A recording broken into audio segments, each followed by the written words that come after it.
என்ன விட்ட உன் தம்பி என்ன அடிச்சிருவான் போல. யோ நீ போற சண்டையில எங்க அக்கா மேல கைய வச்சுனா உன் கையை கால்ல உடைச்சிரும், ஞாபகம் வச்சுக்கோ. டேய் நிறுத்துடா. என் புருஷனை எப்படிடா நீ அப்படி சொல்லலாம்? அவர் என்ன அடிச்சாருதான், அதை நான் உங்ககிட்ட தான் சொன்னேன். அதுக்கு நான் அவர் யார்கிட்டயும் தப்பா பேசுற அளவுக்கு விட்டு கொடுக்க மாட்டேன், என் கண்ணு முன்னாடி.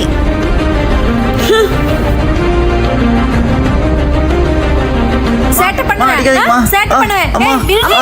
தம்பி அடிக்காதீங்க. விடு, உனக்கும் அடி விழுகோ. எனக்கு விழுந்தாலும் பரவாயில்ல, தம்பி அடிக்காதீங்க. அக்கா அம்மா அடிக்கும்போது நீ எதுக்கு என்ன காப்பாத்துன? டேய் நீ என் குழந்தை மாதிரிடா, அல்லாம சமத்தா சாப்பிடு. இந்தா. விடுறா, நம்ம அக்கா தானே. அவன் அடிச்சப்பதாமா அவன் மாமா மேல எவ்வளவு பாசம் வச்சிருக்கானு எனக்கு புரிஞ்சுது. நான் போயிட்டு சாரி கேட்டு வரமா.